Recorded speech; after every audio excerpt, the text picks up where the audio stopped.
In the face of raging violence that seemed to have defied all military solution, the call for dialogue seemed to be ringing very, very loud.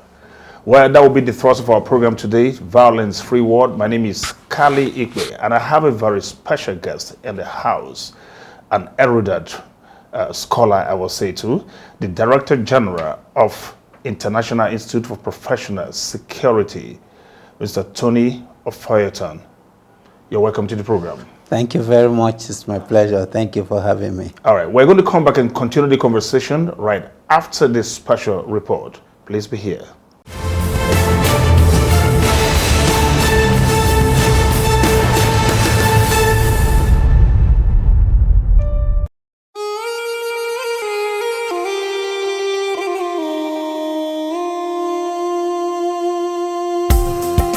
It is believed generally in the study of violence that you cannot take a gun from the violent and offer nothing in return. This position is perhaps because of the notion that people get involved with violence because they want something or look forward to a certain gain, which could be abstract, such as position, love, respect, or even material gains like money, jewelry, food, and more. Why it is proving increasingly dangerous to stem violence with superior violence, especially from an official standpoint. The need to use a carrot approach seems to be gaining traction lately, something referred to loosely in Nigeria as amnesty. By the late 1990s, the Niger Delta region of Nigeria had earned a reputation as the most volatile spot in the country. Youths between the ages of 18 and 39 had taken up arms, kidnapping mostly expatriates for ransom, bombing of oil installations, and looting at random. These acts of violence, according to them, were deliberate acts to liberate the oppressed Niger Delta region and its people from perceived injustice against them by the multinational oil companies and the Nigerian government. By 2008, the crisis had reached an unprecedented level, thereby attracting an embarrassing global attention. Our boys were kidnapping expatriates. Jobless, they have nothing to do, they were kidnapping expatriates, vandalizing pipelines. And we have to speak out, the leaders of the area. We have to visit them, to talk to them, plead with them. When in 2009, the army had a total war with the militants. The military went up. They were using helicopters. They were using navy. They were using ground forces. So many people were killed. I have to send a message to Mr. President Yaradua. He listened. Then we said, okay, who will back this up? But we sent people out. Some retired soldiers. In fact, one of them was led by Ambassador Gali. They talked to the boys and they agreed that they would surrender their guns. Yaradua granted them amnesty. Government of then President Umaru Musa Yaradua responded by offering amnesty to the warring militants, a process Goodluck Ebele Jonathan continued after his principal's demise. A 60-day period was initially opened for militants to turn in their weapons, get registered, and qualify for monetary benefits and freedom from prosecution. Consequently, several militant groups took turns to turn in their weapons to accept the deal. The effect on the region, and indeed the country, was profound, as there was truly a cessation of hostilities and oil earnings stabilized. However, this action seemed more like paying the militants to halt hostilities in the region. Mouth-watering contracts were awarded to ex-militants, and some were even sent on trainings to acquire vocational skills abroad. While these gestures, on the whole, can be said to have served its purpose, it also became a scandalous source of corruption, as several government officials are alleged to have diverted monies running into billions of naira. Given the relative calm that prevails in the Niger Delta region today, a situation that has enabled the federal government to continue oil exploration and says it can in all senses be said that the amnesty approach as applied by the Yar'Adua Goodluck administration was a good move. The success of the amnesty approach to the challenge of militancy in the Niger Delta may have informed the recent moves by governors of some states in the northern region to apply same in response to the challenge of banditry, kidnapping, and killer herdsmen menace.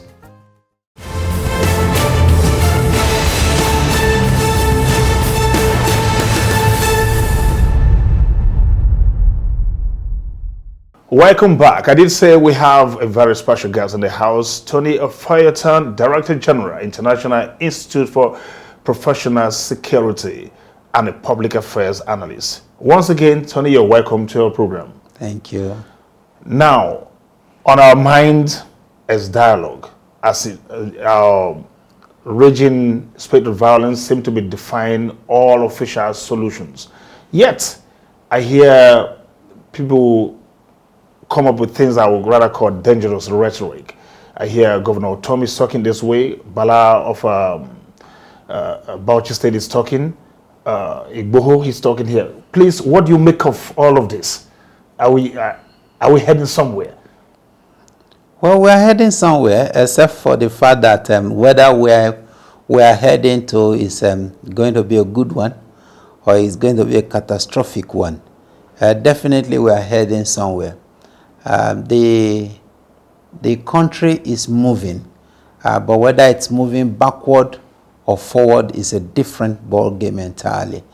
In terms of negotiation for peace, like you laid in your opening remarks, I think that the issue of negotiation would make a lot of sense if we have a senior partner on the negotiation table. You have two quarreling people. Now, at the end of the day, who has the higher or upper hand determines who is going to dictate the pace of the negotiation.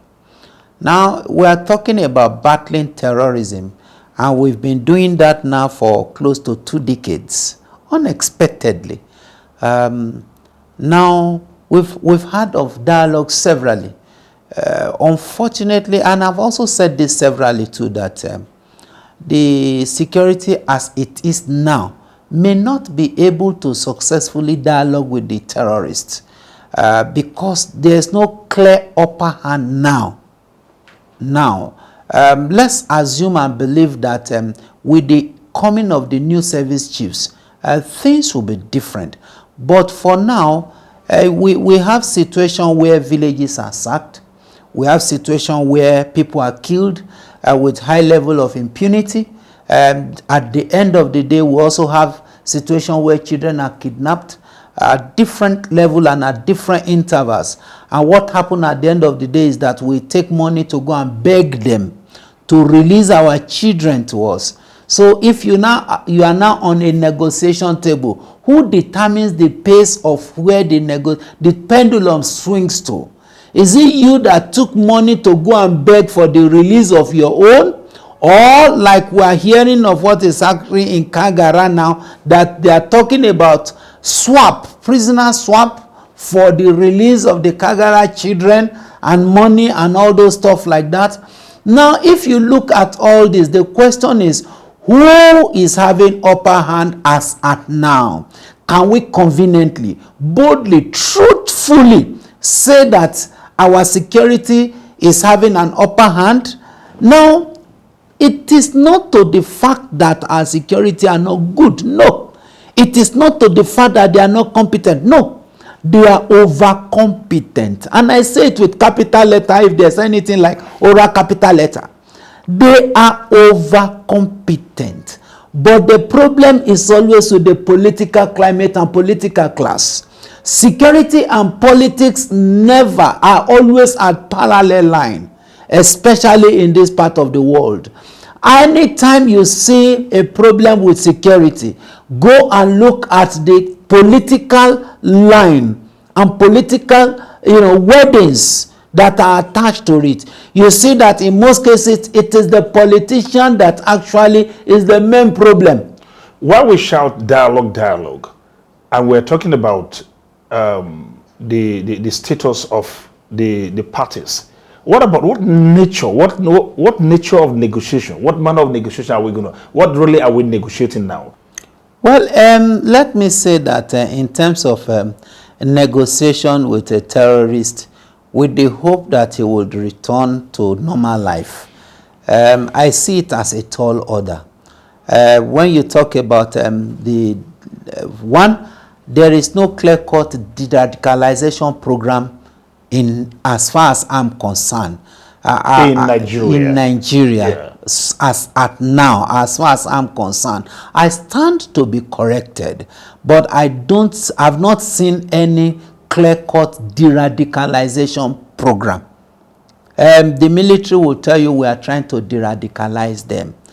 But it takes a whole program, and it takes a space of time. Somebody that have been radicalized from childhood, and you are talking of going to one cleric coming to talk to them for 2-3 minutes and say that I've spoken with them, I've preached to them, I gave them a pamphlet, they are now repentant, let's give them amnesty. That does not, it can never, quote me any day, anytime, it can never de-radicalize anybody. Because when you are talking of de-radicalization, you are talking of indoctrination. And indoctrination is based solely on the premise of religion first.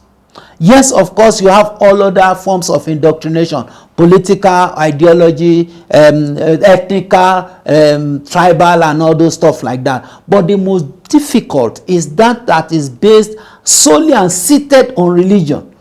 And a boy or a girl that has been indoctrinated to believe, for example, that Kali, you are an infidel, and is already at the age of 20, and he has been taught to believe that saying Kali itself means that you are sin and infidel, and whatever it takes, if you behead him, you will go to heaven, and if you go to heaven, they will give you 7 or 24 virgins. For goodness sake, who on earth is going to within 10 minutes remove that from his or her mind? It takes a program. And in that program, the machinery of that program is the same machinery through which he was indoctrinated from childhood. But I'm seeing some kind of a more civil-like tendency in a lot of Muslim brothers who supposedly would believe in that kind of ideas. Now, it's not as, I don't know this sects of people who are this bent, this radical, and this stubborn, and this staunch on this matter. But I'm saying, can't we even ride on these other roads? If you go to Zamfara State, for example, the first time I visited Zamfara State, I was hoping everywhere would be hostile or unfriendly because I'm a Christian. No, that's not what I saw. I saw a rather very civil atmosphere until you put it in their face before you will be apprehended or checked as such. It's not that bad. Why don't we look for this other softer side and then glean on it rather than stick to this side? Let me say that in terms of fanaticism, yes. it's in all religion. It's in Christianity, it's in Islam, it's in Buddhism or Hinduism or that is the depth to which you move into religion. The more you move into it, the more fanatical you become. Now, but where the difference is this. Now, at what point in time is violence allowed? I hope you understand. Mm-hmm. Now, when it comes to religious indoctrination. Now, when, okay, you say, I believe and I hold tenaciously to my faith. I hold tenaciously to it. And my faith says, for example, that if you from another faith give me food, I should not eat. If I want to be civil, I collect the food. When you are not there, I throw it away. Are you there with me? Now, if I want to be fanatical, I tell you, no, I don't eat your food. You say, why? I say, because you are of a different faith. Bluntly. Now, I have offended you, but it doesn't make any difference to me. As far as I'm at peace, with my God. Do you understand that? Okay. Now, that is a level of fanaticism. But look at it. Another level is saying that, why would you even give me your food? It's an insult for you to give me your food. Now I look for something and I hit you. Now you now see that it has graduated. Now I hit you. Then maybe I now go and say, my religious leader, this is what I did. Say, no, you should have shot him. He's a bloody infidel. Now look at it. But let me tell you something. Not every Christian, every Muslim is a fanatic. Understand that. Yes. Unless the issue of fanaticism is individual. Like you rightly said, look, I run an organization where I have more than predominantly Muslims. Do you understand? We have Christian, we have Muslim, we have, and I will tell you that you have the finest and refinest human being in both religion, Christian and Muslim. So it is a product of some of the religious leaders that even teach them the wrong things in such religion, that teach them wrong doctrines. And because these children too did not go to school, they consume such doctrine, hook, line, and sinker, and act on it. So it's not a product of the father. Look, if you go to the heart of Meduguri, nobody will shoot you for being a Christian. Okay, Tony, when we return from this break, I'd like you to talk about amnesty that seem to have featured as agendas. Just hold your thoughts when we return from the break. This is Violence Free World. We'll be right back after this timeout.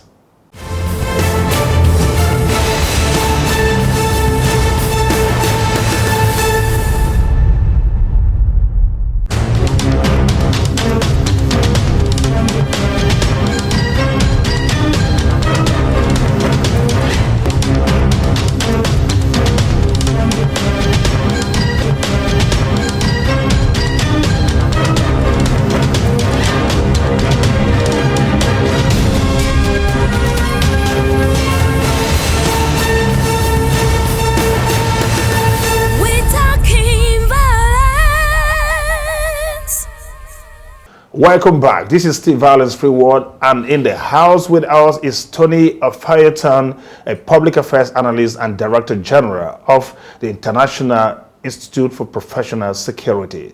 Tony, like we were saying before we went on break, amnesty on the lips of everybody. Amnesty now beginning to mean different things to different people.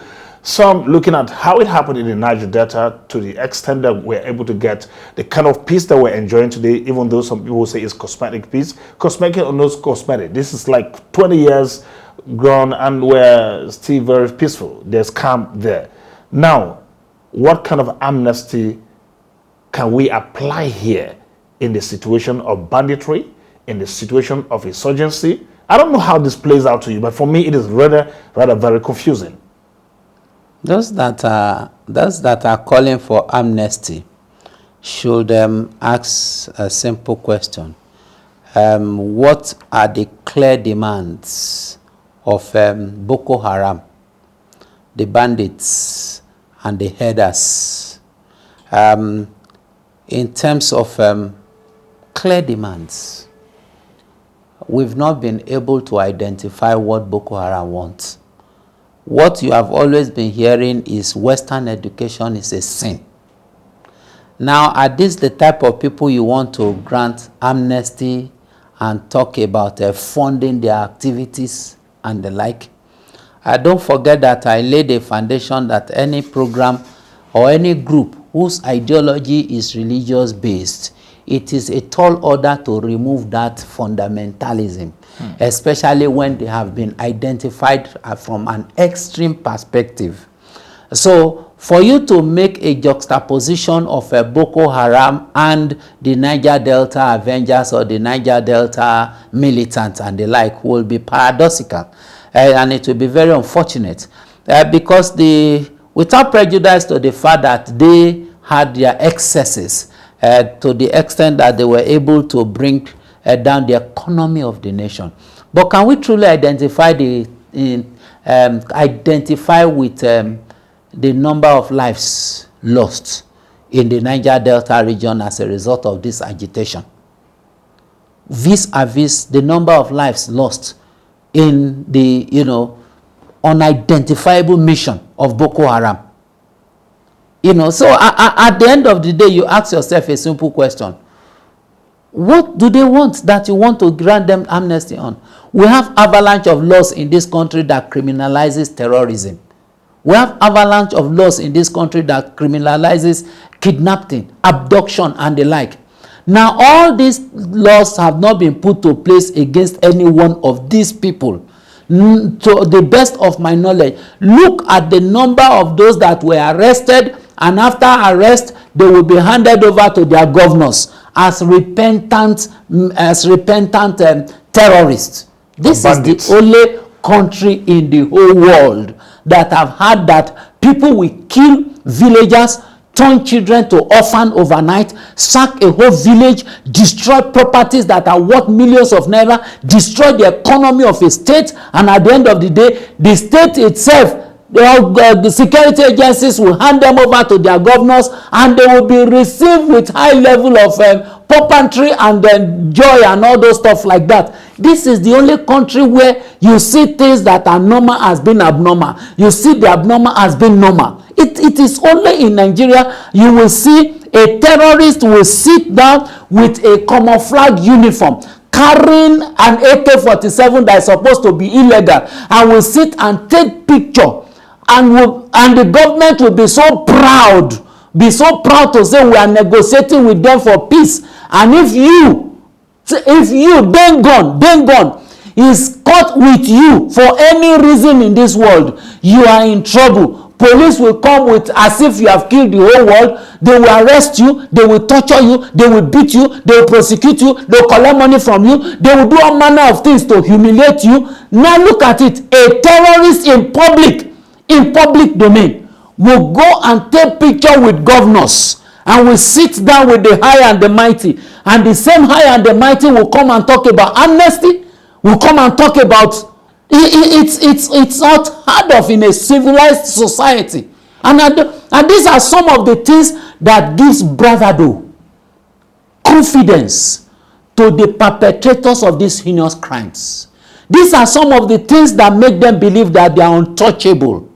These are some of the things that make them believe that, look, I can do it and nothing will happen. Look at, you remember what, Malaifa, or what is his name? The former deputy governor of CBN said that the commander of the Boko Haram was governor also. DSS was all over him.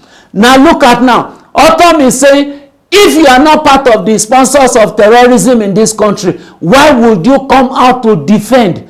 And truly, if you look at it, for goodness sake, there's what we call participes criminis. It simply means that you're a partner, an associate. Look, if you as a governor that is supposed to defend the soul and the spirit of the law is able to come out in public to make a statement that is a similitude of a support to any act of violence, criminality, and terrorism, for goodness sake, by extension, it means that you are a sleeper cell. And what does a sleeper cell? What is a sleeper cell? A sleeper cell is an individual or group of people that are well placed in different society and are sympathetic to the cause of terrorism or terrorist organization. For some reasons. For whatever reason, it is never justifiable. Whatever reason it is never justifiable. Whether it's political, whether it's religious, whether it's ethnicity, any reason you have to support any act of terrorism is criminal. It means that you are part and parcel of it. So if you have a senator in the National Assembly coming to tell you that the military is attacking Boko Haram too much, DSS should invite that senator. If a governor is coming to tell you that there is nothing wrong in headsmen defending themselves, I expect the DSS to swing into action. If you can invite a governor, the only thing you cannot prosecute a governor because of immunity, but you can invite him and ask him questions, even as a sitting governor. When he leaves office, then let him come and face the music of whatever foundation he has laid. It's as simple. Look, until we start doing things like that in this country, we will keep having these people that will keep making utterances that will embolden the criminals that call themselves Boko Haram, headsmen, bandits, whatever nomenclature they call them. As far as some of us are concerned, the three are the same, and they are a bunch of criminals that are only doing what? Executing the plan of their sponsors. And we can see it all around. Because I don't see any reason why, for example, I, as a citizen, helpless, cannot defend myself. And if I have to buy a pump action, for example, I will need to get a gaming license. Now listen, it's a gaming license that the police will give me, renewable every year. And it is at their own discretion whether to renew it or not to renew it. I repeat, it's a gaming license that they will give me. Now, there is a man that does not need a license and is carrying an AK-47. He is even carrying even a propeller. He is carrying an RPG. Now, he has the impetus, the bravado. He comes, he attacks the village. And when we run to the police will wait to get an order from the CP. The CP will wait to get an order from the IG. The IG will wait to get an order from the president. Before you go through all this protocol, all the villages are dead. Then you now say, we commiserate with the families of those that are involved. I can assure you that we are going to investigate into it, and at the end of the day, whosoever that is responsible, we will bring them to book. And how many has been brought to book in Nigeria today? Okay, let me respond. About 50 of Boko Haram captured soldiers, fighters, are about to be taken to court this moment as we speak. Does that say anything to you? It says a good one. If you see, precursor to the coming of the new service chief, I have been one of the strongest advocates that they should change the old service chiefs. In short, I was one of the loudest voices that the service chiefs that were gone, congratulations, they are now ambassadors. It doesn't make any difference to me. But the main thing I'm concerned about is the security. Now, if you look at within the few moments that these new service chiefs are on ground, look at what they have done. I hope that they will sustain it. But as far as I'm concerned, I'm giving them pass mark already. I'm giving them pass mark already. I hope they will sustain it, and I hope and I believe and I pray that Mr. President will give them 100% required support. They are ready to work, subject to the support of the president, subject to the lack of infiltration and lack of interference from the political class. Well, Tony, I think we'll have to pause here so we can continue this conversation by the next episode. Well, this is Violence Free World. We'll have to come here and continue this conversation by the next episode if you endeavor to join us. My name is Ikpe. Until then, please remember to remain on the road to a violence-free Nigeria. And thank you for watching. No.